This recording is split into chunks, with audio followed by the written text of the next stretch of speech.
All right. Oh my gosh, it's such a beautiful day, especially in the awareness of your power, isn't it? Hi there, I'm Dr. Blythe Metz-Mändmets, and today we are talking about how to heal Hashimoto's. Naturally, of course, because that's what we're all about here on this channel, teaching you your power, your self-healing design. So the allopathic route is often will put you on a thyroid medication for the rest of your life, and that's that. Maybe they might suggest to you some lifestyle changes, but it's almost in the tone and in the way that it's suggested. It's like, yeah, that may work, may not work, but just here's the drug and take it. And if you searched for help, you're resonating with the truth that that's not true, right? You're going, wait a minute, I don't think that my body's just that's just it. Like, I'm just going to have to be on medication for the rest of my life. And maybe you've come to the awareness that medications will actually make your body more acidic. Or maybe you started thinking, well, if my thyroid hormone got out of whack, then what else might happen down the line that's a result of that? There's a cause for every effect, right, in the body. And if we just treat the effect with a drug, then we're never really fixing what's at cause. Then that will go and destroy other systems of your amazing body. So we want to understand how Hashimoto's happened. We want to sit there and go, okay, there was a misalignment. There was dis-ease in my life. Where can I find it and change that? And then you change the cause. And then, of course, you change the effect changes.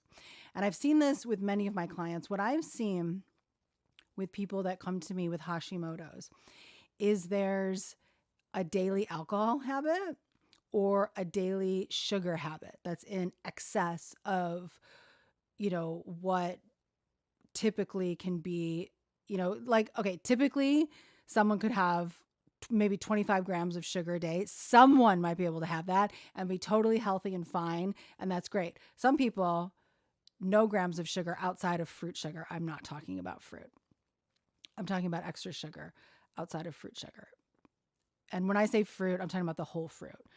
Fruit's never going to imbalance you. It's never going to create disease, the whole fruit. Definitely don't eat too much dried fruit because that's not in a whole form.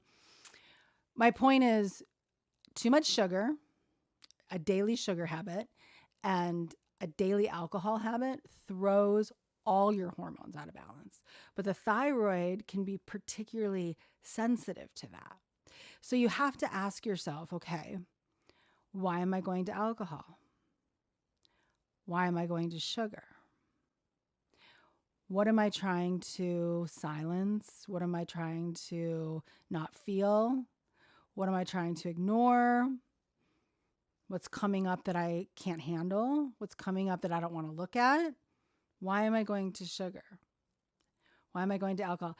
See, this is the thing, bad habits, we are so commonplace in our culture that we don't even realize they're bad habits. And alcohol consumption every day is so normalized in our culture. But alcohol's toxic on the body. It's just toxic. It's toxic to your liver to have to metabolize the alcohol. It's like the body gets rid of it first before it can do anything else. So before your body can think about producing the proper hormones, the proper biochemistry, it has to get rid of the toxin that you just put into your body.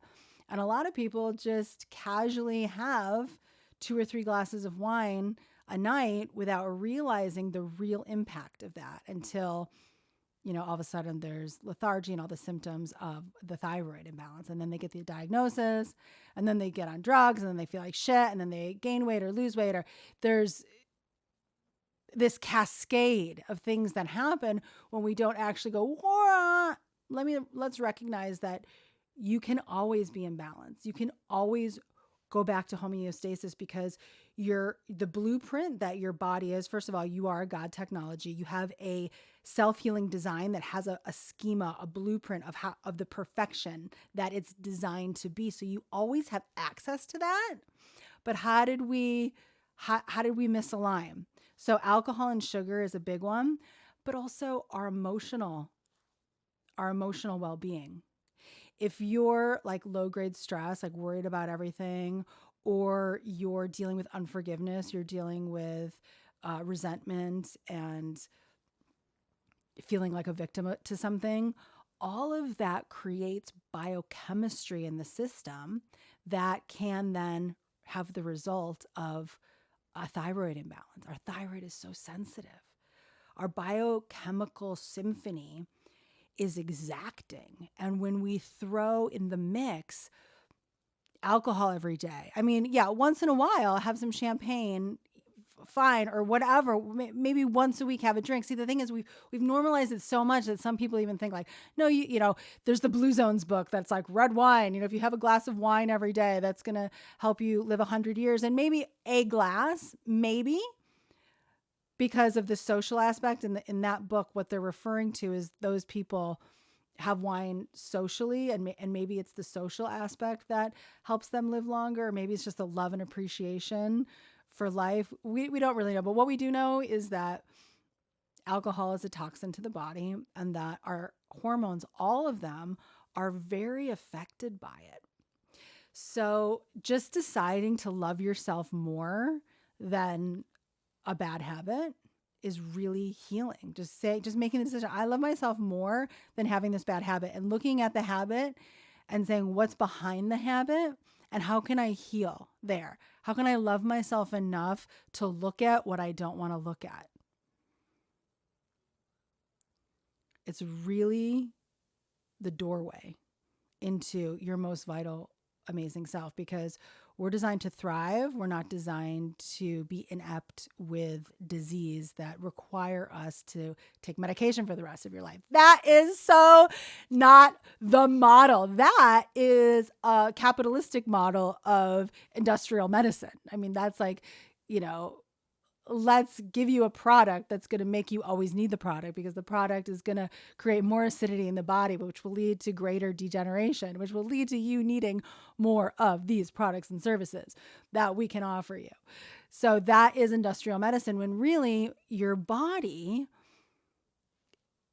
creates the pharmacy. Your body is the pharmacy. It creates the biochemistry that heals your body if you're not dousing it with alcohol and too much sugar every single day, right?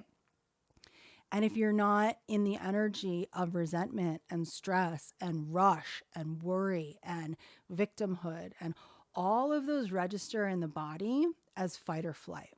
And when your body is in any range of that sympathetic nervous system, you're not producing the biochemistry that regenerates and heals your body. So with Hashimoto's, you want to love, like the thyroid loves love. So you want to feel so in love with yourself. You want to feel in love with life. You want to feel in love with the apple that grew on the tree, how amazing that inside of it has 8 more seeds that make trees that have umpteen more apples. Like, wow, the design of life is so abundant and so delicious and beautiful. And there's such variety and color and aroma. You want to fall in love with everything so that the love chemicals are being produced in your body constantly throughout the day. I love that. I love that. I love that. Trust me, when you're living in love, that's a different biochemistry. Then the rushy, head down, got to do this, got to do this, got to checklist, got to do all my mom stuff, all my work stuff, all my personal stuff. I got to work out. I got to, right? Even just that energy of like, I have to work out, and then the workout is like a run. That's like a punishment. That's creating more cortisol in your body. That's keeping the belly fat. Like, we do things thinking like we need to take care of ourselves like that. The thyroid will have none of that. The thyroid responds to love and gentleness and self-care. So massage your thyroid with coconut oil, because coconut oil is very good for the thyroid. I recommend putting a scoop of coconut oil in your smoothies, dollop coconut oil on your greens, and toss it in that, and toss in coconut oil as a salad dressing. Of course, use, lemon pepper or other herbs and spices to flavor that the way you want it. You can put coconut oil in your coffee if you drink coffee, or your tea, stir it in your tea. It's so healing to make yourself like a really great lemongrass tea with fresh lemongrass boiled, and then put, half a teaspoon or a teaspoon of organic cold pressed coconut oil. Let me discern. Always organic oils, always. And always cold pressed oils. Okay. That's when you get the vital nutrient of the oil, and put that in your tea and drink it. And you're healing your thyroid with the coconut oil. But then when you massage your thyroid, massage up with coconut oil on either side gently, and just practice loving your thyroid and speak to your thyroid.